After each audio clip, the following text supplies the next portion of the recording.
What is up, everyone? Welcome to another episode of Board Game Backwards. I'm Shay. And I'm Brian. And today we are playing Res Arcana. Cool. So the cover looks fun. I don't know anything about it, yeah. like at all. I feel like even though you're encouraged to not judge books by their cover, I definitely judge Yeah, oh, for sure. games You go to by the cover. You go to the game store. I mean, come on. It's got to have a good cover. It's sad. But like I'll do the research on forums and stuff, but if I'm at the game store, oh yeah, 100%. It just has to look cool. Yeah. I don't know. This looks kind of, what would you say? It's fantasy, man. It looks kind of like it could be dungeon crawler maybe, or well, I'm guessing just by the box design, water, fire, earth, stone. I'm guessing it has a lot to do with the elements and like magic, yep. And you combining elements in order to achieve some purposes. Maybe. That's my guess. I mean, you got, looks like an elf lady. That guy is wearing a lot of red, reminiscent of fire. We got a blue dragon, a red dragon. I don't know. Yeah, that's true. That's true. I mean, it does look like there's a lot of elements represented in the cover. So I think you could be right.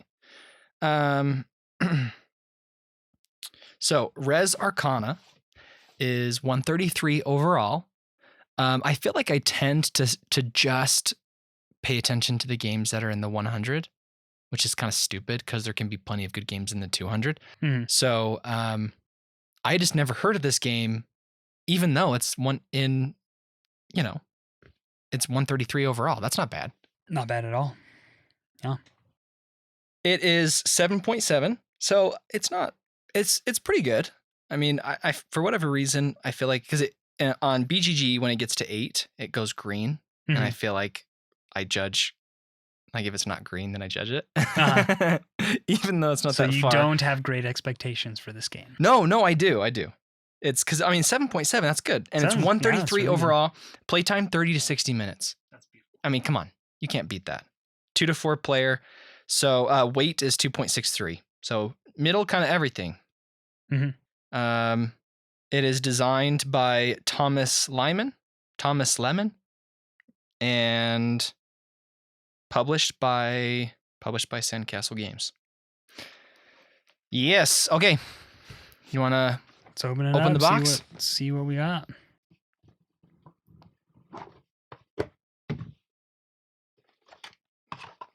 No rule book for us. Okay. Cool. I'm liking this already. I like the little oh, these aren't cards. They're tiles. This looks really simple. Whatever these are called. Which I like. Cardboard. And there's this cool insert in here that's a pentagon with the blue water, the red fire, the black stone, I'm assuming. And then I don't know if green might actually be like plants or something, and then yellow might be gold. I guess it's earth, water, fire, stone, gold. Yeah. Okay, look at this.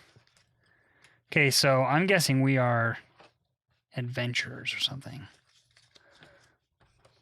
So here we have a mage duelist, a necromancer, an artificer, a healer, witch, scholar, alchemist, seer, druid, and transmuter, with really good artwork. I like the artwork a lot. So we're not any of these people, but they do things. Each person does a thing because there's text on the card and there's pictures on the cards, and they say, this card does this thing. Okay, and then we have locations. We have these fancy looking tiles, a location like Dragon's Lair, Coral Castle, Dwarven Mines, Alchemist Tower, Sacrificial Pit. Those are the locations. With also, and these have text as well. It looks like you can do certain actions and you receive certain things. Okay, so there's a symbol on a lot of these cards and some of the characters that has the card turning with the arrow. I'm guessing that's like tapping a card like in Magic. Are you familiar with that? I haven't played Magic. Are you familiar with that mechanic? So cards are face up And then on your turn, you can tap a card to do some ability, and you turn it sideways. And then at the end of your turn, you ready it again. Yeah. I'm guessing, just based on the art, that that's kind of the mechanic that this game is going for too. I get you. Okay. And then there's a couple of. You want to look through some of these? There's a couple different decks of cards. So we have artifact cards with a brown back. And these have what looks like, I don't know, prices and victory points and different actions. And then we have monument cards. And monument cards, kind of the same thing. Looks like there might be a cost associated with them, and there's certain actions, and there's victory points. And then we have really like these smaller tiles, same symbols, sort of a thing, like do a thing for a thing. They say passed on the back, draw one card. So I guess we can pass to draw a card. Okay, so this symbol here on some of the cards is a victory point. The wax seal The wax at the bottom. seal, Yeah. because it matches that victory point. And that's exactly symbol. what I was thinking too. Because So some of the cards there are that a you lot of them. play automatically give you points, and I'm guessing that other points come as you conquer locations or as you do other game mechanic things. Yep. Yeah. So bottom middle, there's a red wax seal, and then it looks like all of the cards at the top left have a symbol on it, and it looks like it might be cost. Yes, that's what I would guess, is that's the cost to play the card. Yeah, so we have costs, we have victory points. So now we just kind of have to figure out what some of these things are actually telling us we can do. Yeah. I should mention we have these small little almost coin-shaped looking things that have all the elements on them and a pentagon with a 5. And I'm not sure what these are. I'm not sure either. I mean, it's a resource because there are certain cards that make it That look have like you have to pay the gray pentagon. pay Look, pentagons on it, or yeah, a lot of the cards have gray pentagons on them. I just don't. Yeah. Okay, well, let me just say, if this game is really fun, then that's awesome because it look like there's just not a lot going on. Like I'm pretty surprised. There really isn't a lot on the table, which is kind of like, which is fun. If you can have a game that's simple, like a game that I really like is Century. There's not a lot on the table, but it's a really fun game. Well, I feel like this game contrasts a lot with the last game we played, where there was no information on the cards. It was just a picture. Yep. This game, it looks like, almost everything you need to know about how to play a card is printed on the card. I definitely don't think we're gonna get nearly as frustrated. Yeah. Okay. What do you think? What are these? Those are location cards. Oh, I thought these were locations. These is the large tiled location card looking things. They say place of power. So I don't know exactly what that means, but monument on them. Yeah, and they show on the back of the cards too. You have monument versus artifact. And what are these? A mage. Here's what I'm thinking. Yep. We each take 2 heroes, 2 mages, and they are placed on the table. And we lay out a certain number of these cards, which we can purchase with the artifact cards. Yeah. And these you have to buy by paying the cost in the top corner. I would definitely think we're going to have some of those spread out, for sure. And then, when we buy it, we can put it in our play area, and it'll help us get more resources and more things. The ultimate goal of the game... Well, get the most victory points. Is to get the most victory points, claim monuments. Yes, get the most victory points. As far as the locations go, do we like... The places of power. The places of power. And what's interesting is... 10. 10 what? Points, victory points. Okay.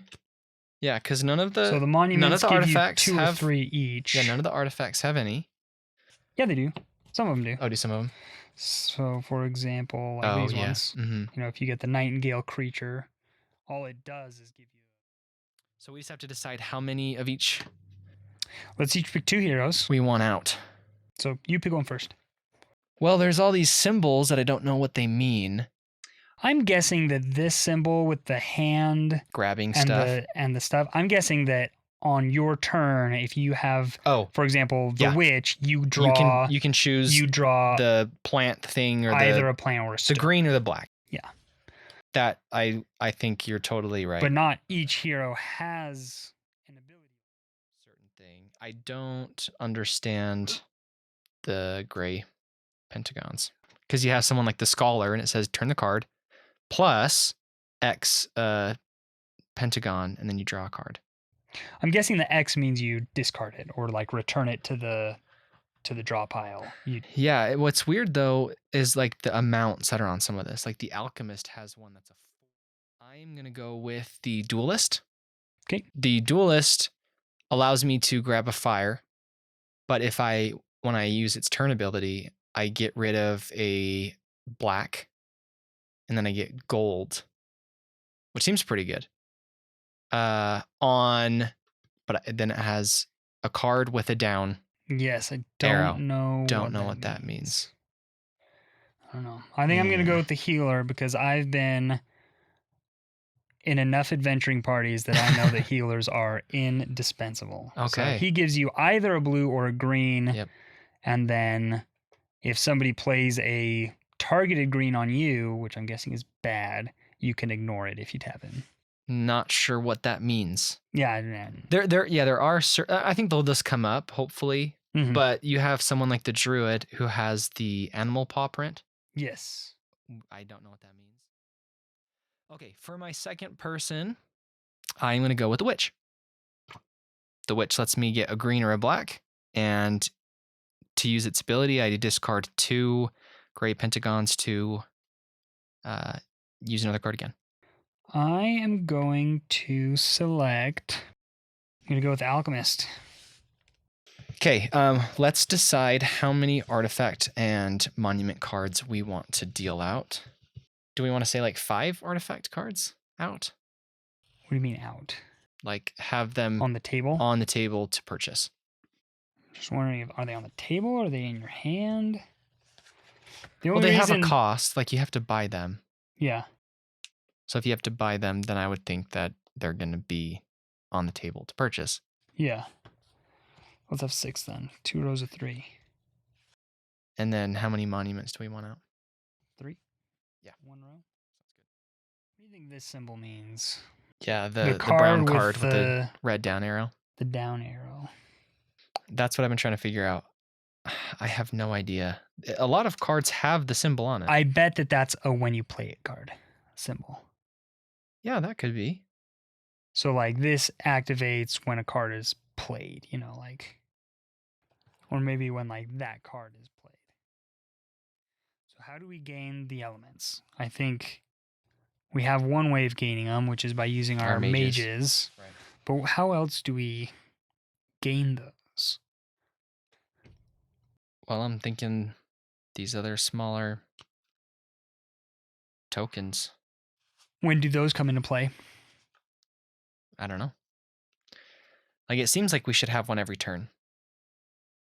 I keep going back to that because of the past. Written on the back. What if... And I'm thinking because there's 8, maybe we take 2 of those as well. What if past... Instead of it meaning like you skipped playing the card, what if past is like after you've played it, you pass it to the person on your left or something like that? Like you play it and then they kind of like get circled around so that you're not playing the same one each time.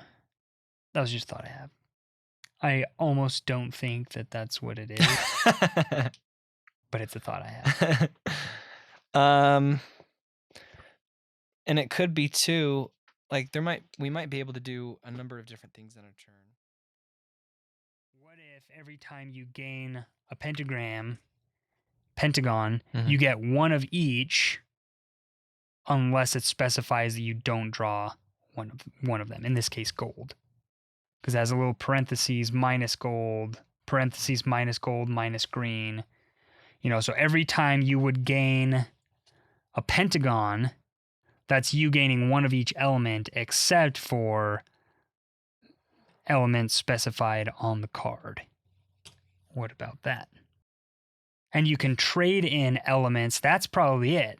So if I have one of each element, I can trade it in for a token, and this represents me having one of each element. That's what this token represents.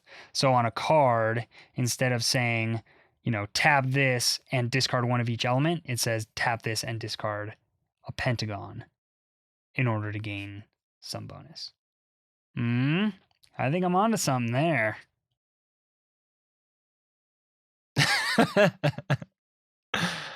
I just passed him a past card. That doesn't make sense to that theory. Yes, it doesn't. Such a good theory, though. It was a good theory. Such a good theory. But yeah, this token here is saying you turn a card, you have to get rid of 3 pentagons. To get 3 pentagons minus gold, which does not make any sense. It doesn't make sense. It doesn't make sense whatever it means. Like, why would you get rid of 3 and then get 3, but then not gold? Yeah, like what's the benefit of that? Unless it's like you were kind of saying about trading. So maybe it's saying you get rid of 3 elements to grab 3 new elements, but you can't pick gold. But you can't pick gold as the element of your choice. As the element of your choice. Because then this is so like, the pentagon you look at this counts artifact. as like a wild card element. I don't know the actual physical token, what that means, but I do feel like that could be it.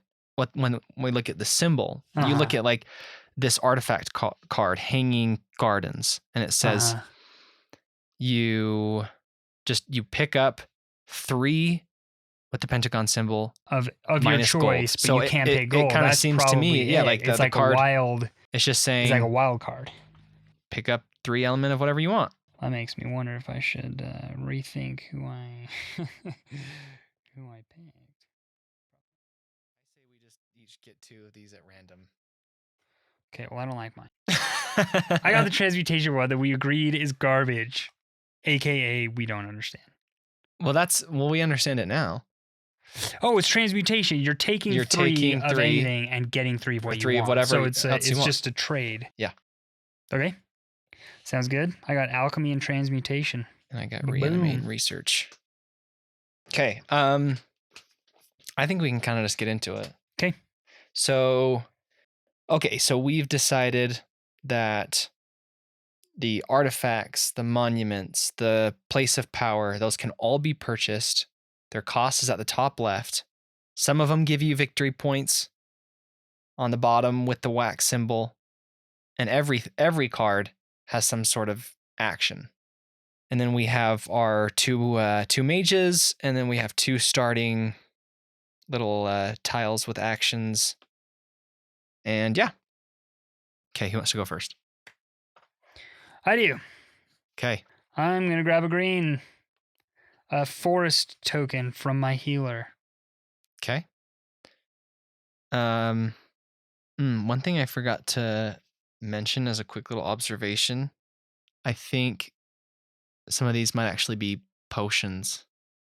Like the green might be the life potion and the black might be a death potion. Huh. It's not really relevant, but could be. Well, let's see what other... Yeah. Then the red, the fire is the Alan potion, and the blue is calm potion. So maybe they are potions. Yeah, maybe. Okay, well, I'm going to call them potions. I'm going to use my duelist, as you may have guessed, to take a red potion. Okay. I'm going to use my healer to grab a blue potion. I'm going to grab another green. I'm going to grab a red. I'm going to grab a blue. I'm going to tap my witch, spend a green and black, and restore my dwarven pickaxe. See, how do I get my cards back? That's the question. Like, almost all your cards are tapped, almost all my cards are So tapped. usually in a game where you tap cards, you play until you can't play anymore. You know. Mhm. And then at the end of your turn, it'd actually be at the beginning of your next turn, you ready all your cards. Mhm. So like you have cards that allow you to ready cards, which basically would let you, for example, like play your dwarven pickaxe twice, because you can play it and then ready it with one of your other abilities and then play it again. Mhm. But you do all of that on one turn, and then at the start of your next turn, you ready everything. That's oftentimes how it goes.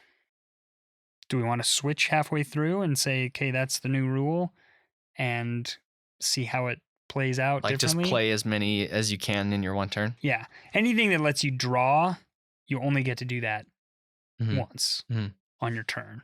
Right. But any like tapped abilities or whatever, you can do as many of them as you want until you can't do any more, and then then it's the other person's turn. I mean, that's kind of what I was thinking at the beginning.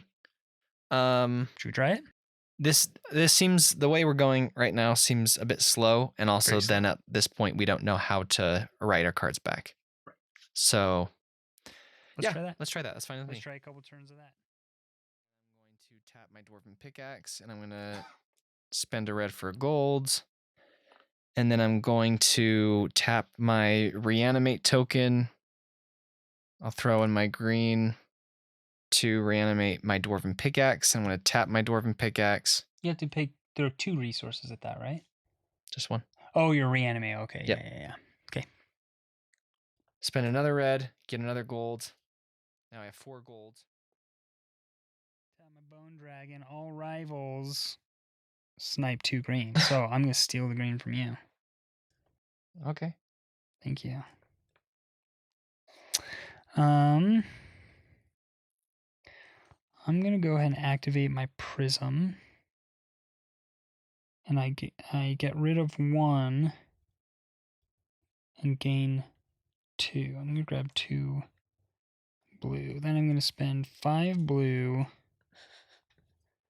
2 green, and 2 red to lay claim to the sunken reef, which lets me get a gold each turn for free. Phew. Then I don't know. Do we just want to call it? Because I don't see this really changing. not until I win. Let's call it you as the winner. Oh, why me? We have the same number of victory points. I have 2 and you have 2. Yeah, but if we were to keep playing, you'd win. How do you know that? I just know. Oh, okay. Intuition. I mean, you have a lot of cards. You have tons of resources in front of, well, tons of potions in front of you. So in our imaginary made-up game, I win. I'm okay with that. You know what? I'll take it. Yep. I'll take it. Because let's say this, because we're tied. I have 2 golds. You have 1 gold, but then you have a lot of things. So maybe that's the tiebreaker and you won. Ta-da. All right, let's read those rules. Yes, please. Let's see how to really play this game. I'm excited. The more with each card that we flipped, I was just more excited and impressed. Because they're so cool. You have the sea serpent, the philosopher's stone, the dragon's bridle, all these locations and monuments. It's really cool. I'm excited to know how to play the game. I'm hoping we're on the right track, because I thought there was a lot of cool stuff you could do when you're accumulating your cards, and you're tapping this and tapping that and trying to figure out how to manipulate your resources so that you can I mean, even though we made up all the rules, I was having a good time. Right. Okay, let's name some things. Okay? So all of these potions are essence. Essence. But we did get it right. So red is Elan. During a round, you'll collect essences and then do one action each turn until everyone passes. The goal is to have the most points, 10 or more, when victory is checked. So you got that. Yeah. 10 points. Yeah, baby. Okay. I just feel like 10 based on the number of points you get per card and everything. I just felt like it made sense. 10 just was a number that made sense. Each player has a personal deck of 8 artifacts, 3 of which form their initial hand. Artifacts are put into play by paying their placement cost in essences. See, we knew that. Some artifacts are also dragons or creatures. A few artifacts are worth points. Shuffle the mages and artifacts separately. Deal 2 mages and 8 artifacts to each player. 2 mages. Man, we're good. Each player then selects 1 mage, reveal them, return unused mages to the box. Select 1. So we get 2, but we can only keep 1.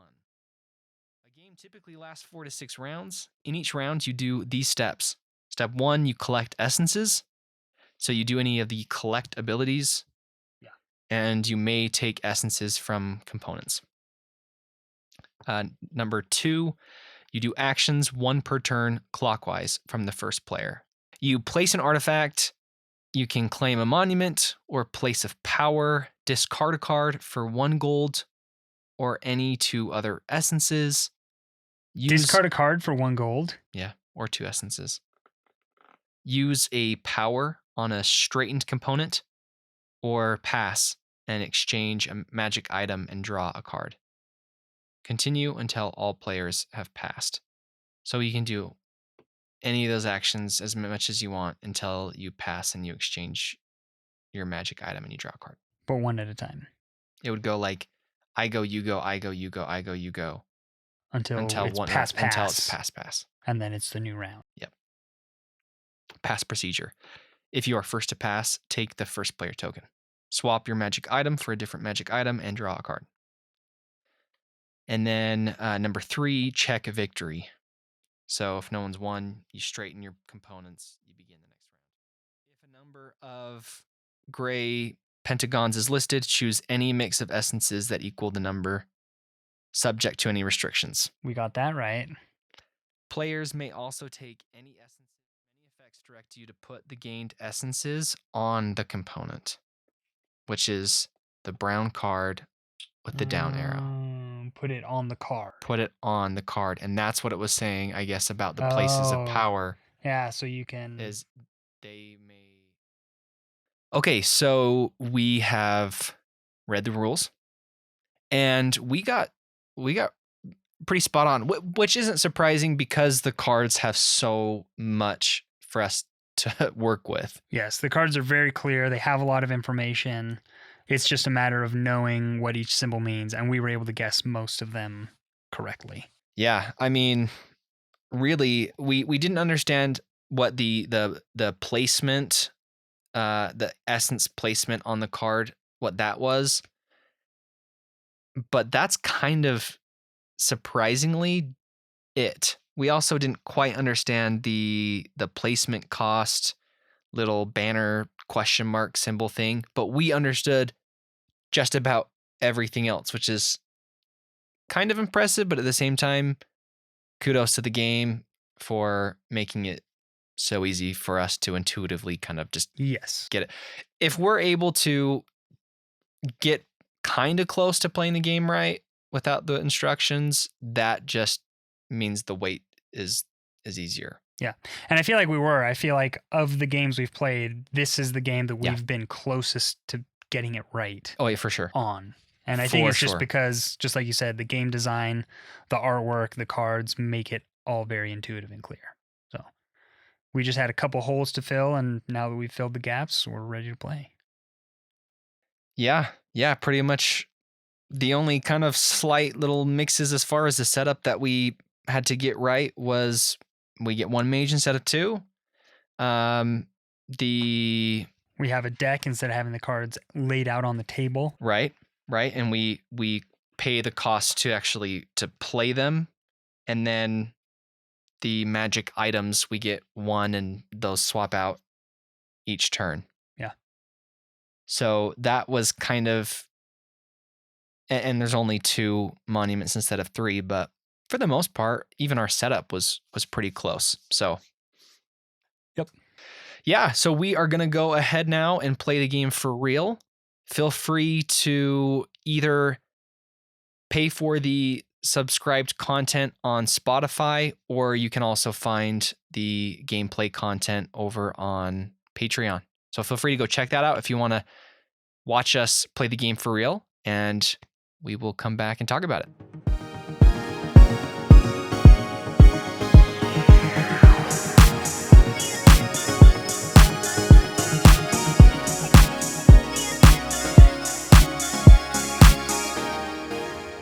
All right, everyone, we're back. I hated it. I thought it was good. Yeah, of course you did. This is the stupidest game I've ever played. It has its flaws. I think its biggest flaw is that there's only 8 cards in your deck, and that can stack up really well for some people. I got freaking screwed. Yes. My 8 cards worked out amazingly well together. So dumb. But so stupid. But I used all 8 of them. I mean, by the time the 4th or 5th round was over, all my cards were played, and I didn't have any cards that I could use at all. I feel like it would have been better if the hands were bigger, each deck was bigger, or if there were ways to put cards that are not being used into your deck. I feel like that's a flaw of the game, just because. And I guess the idea is that the game ends before you get to that point, but in a 2-player game, it didn't. Yeah. I mean, with 4 players, it would probably be that 30-minute mark. It'd be a pretty quick game. So, let's see. The final score.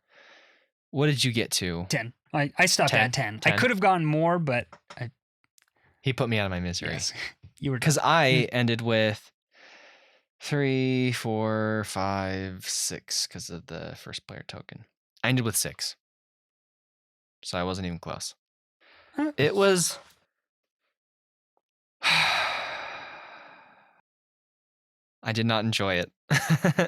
I kind of saw. Let me say this. I didn't give up once. Like, there wasn't a single time where I just kind of this is dumb.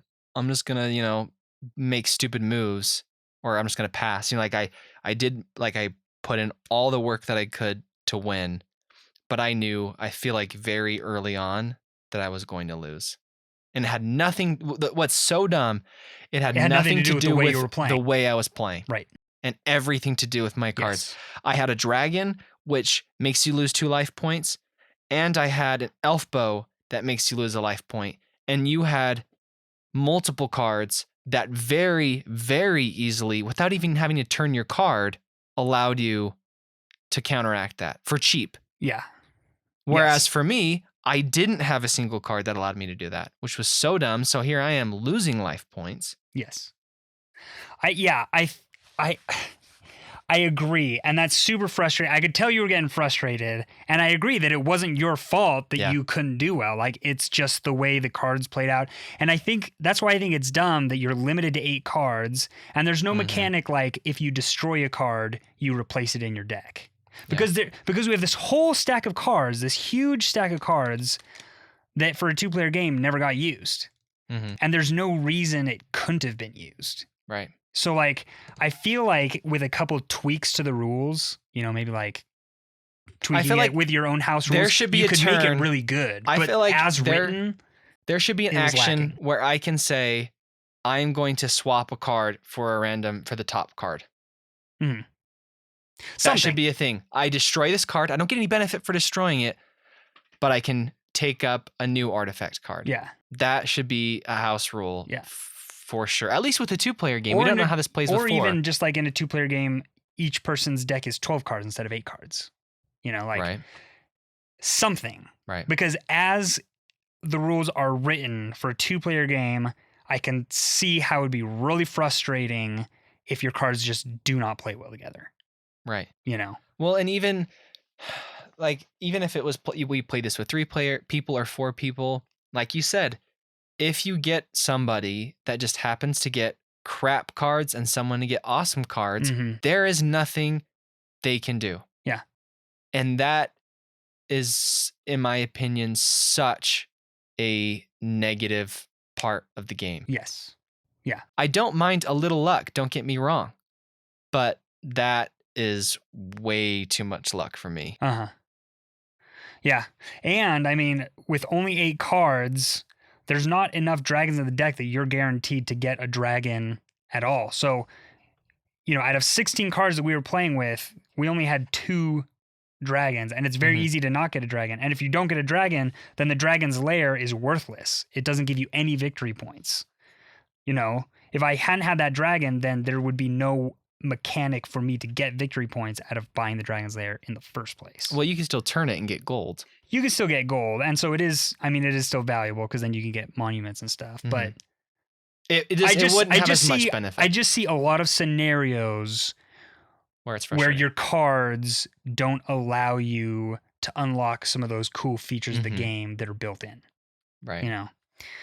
Luckily for me, all my cards were great. I don't have any complaints with how my cards played out this game, but it sucks when, you don't have any control of that.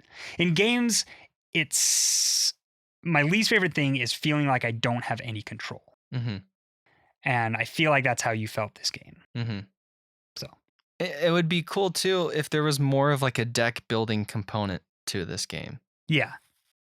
Where I could actually strategize more. But I honestly, of course, there's some strategy involved because I look and I say, okay, I need to get this and this and this and this essence to buy that card. But I think it would be a lot more fun if there was more thought required than that. More strategy on, okay, I need to do this, I need to do this, and if I get that card. But like you said, just 8 cards is so little. What sucks too, like you said, there are some cards that just, if they don't work out, then they're just worthless. I had the Elvish Bow, which allows me to draw 1 card.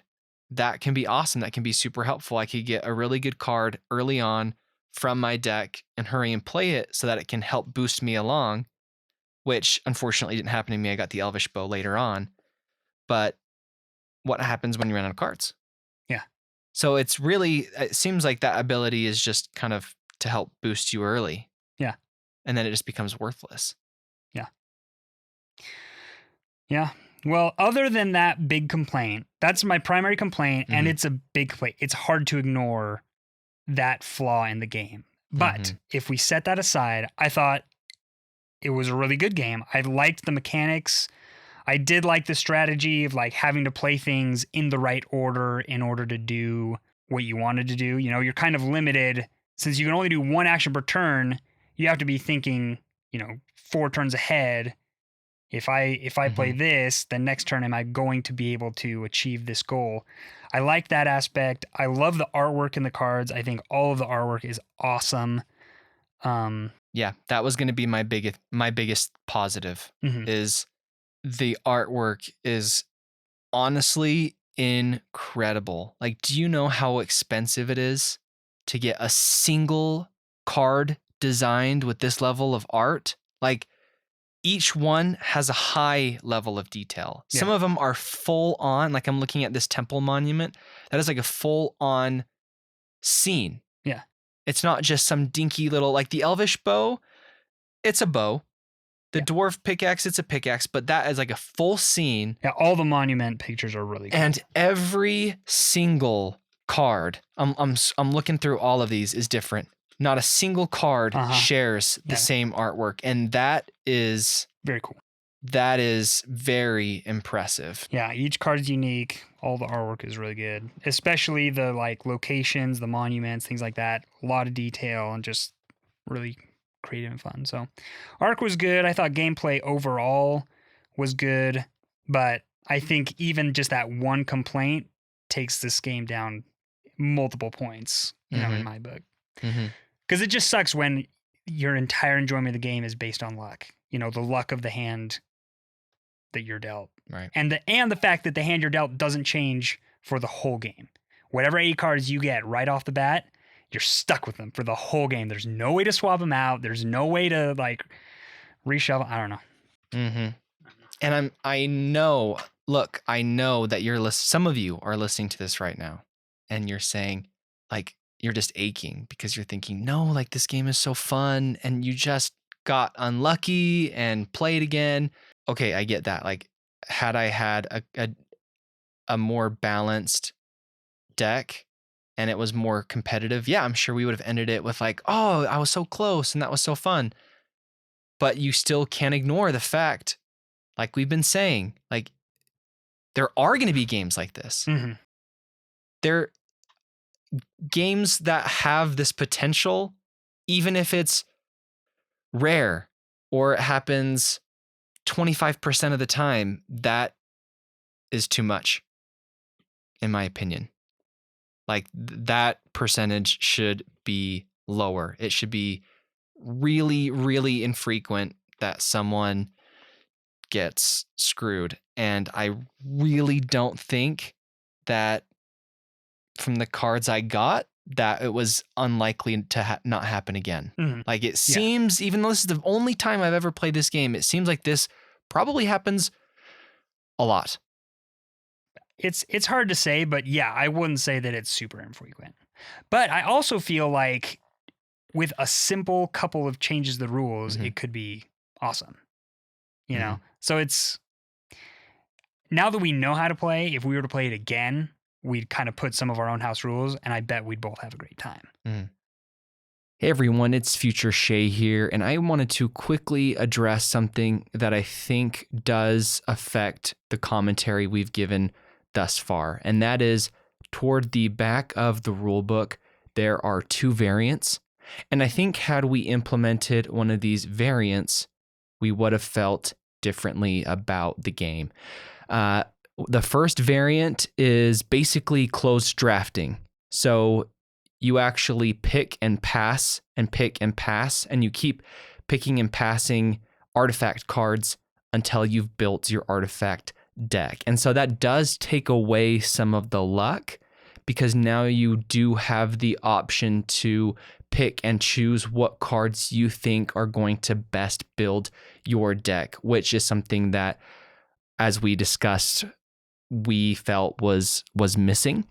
And then the other variant is specifically for a 2-player game where after you play the first game normally, all of the artifact cards go in the middle and you go back and forth building a new deck off of the cards you already had.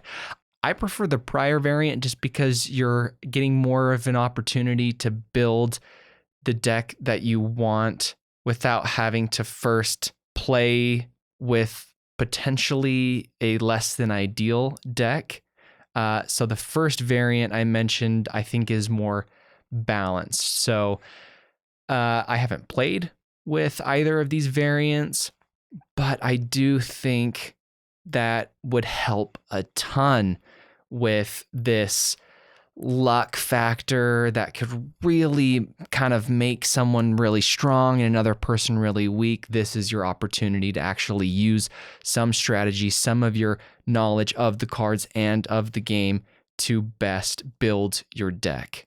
So all that being said, I do feel like if I were to play this game again with that first variant, I could see the score I gave improving, increasing a bit. I could probably see it going up to 7. It's hard for me to say any lower or higher without me having played it. But all that being said, you have to play this game with that variant. I can't imagine this game being that high score, that 7.7, that 130 on BGG playing standard. But I could see that being possible with the variant. So keep that in mind. If you think you're going to play this game, play it with the variant. And if you play it with the variant or you have played it with the variant, please leave a comment, reach out to us on Twitter, on Patreon, on the comments of this episode. I'd love to get your opinion on the standard versus the variant. All right, back to the show. So if I'm judging the game as the rules are written, we're playing it 100% by the book, I'd probably give it like a 5 or 6 out of 10. Mm-hmm. With some modifications of the rules, it may bump up to maybe 4 or 5 as the rules are. Change a couple of the rules, it bumps up to a 7. Yeah, I don't know. I don't know how this is 130 whatever. I don't know how it's 7.7. Are we missing something? Like, I don't get it. Yeah. I think I would give this a 5, but the artwork is so good that I kind of want to give it a 6. Just because the artwork is so awesome. Uh-huh. And the little tokens are fun and the gameplay is simple. Even though there's it can kind of be intimidating because you look at all these different symbols on all these cards and you're like, whoa, what's going on? But it's not that hard. Yeah. So yeah, I mean, the gameplay itself, the fact that you only get 8 cards, the fact that it's not very difficult to strategize, the weight was like 2.6. So all of that is a plus. It's a positive. Yeah. I don't think this game is a 7.7. Uh-huh. Even if I'd agree. And I mean, I take this with a grain of salt. Even if we were playing with 3 or 4 players and it was more balanced, I have a hard time believing that there's not going to be a player that's just luckier than the rest. Uh-huh. Especially if you have a game group where everyone is you've played this game a lot, or they're just gamers. And so you know what you're doing. You all know how to strategize. Yeah. So you're all playing on the same level. If you're all playing on the same level and it's a luck game, then whoever has the best cards is going to win. Unless they screw up on their strategy. Yeah. Don't like that. Yeah. Okay, so there you have it. That is our take on Res Arcana. Please, if you disagree with us, or if you agree with us, leave a comment on the podcast. Find us on Twitter. Tweet us about this episode. Don't be afraid to engage with us. If you are a patron, then feel free to reach out, talk to us on the Discord.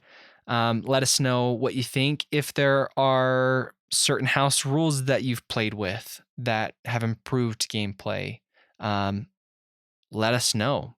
Leave a comment and we can discuss it briefly on the next episode. All right. Well, I can't say I had a blast, but I always enjoy sitting down and playing a game.